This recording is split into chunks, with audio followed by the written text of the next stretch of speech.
Ota, bu bosqinchi minglab askarlarimizni o'ldirgani uchun oldingizga olib keldik. Haqiqiy bosqinchi shu, u qotil. Juda ham yaxshi.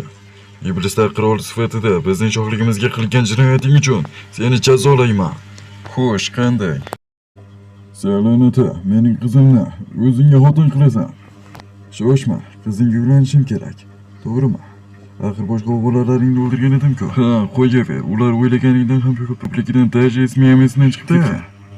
Jim bo'l, Jeremi. Men Michaelman. Ko'rdingmi? Yaxshi, lekin nega qizingga uylanishimni xohlayapsan?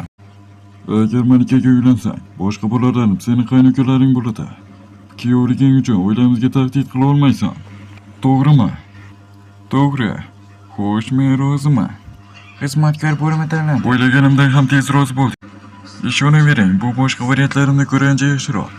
Unda yaxshi. Men qizimni hozirga oshinaysam, rozi bo'lmasan deb o'ylagandim. Qizing necha yoshda? U 37 yoshda.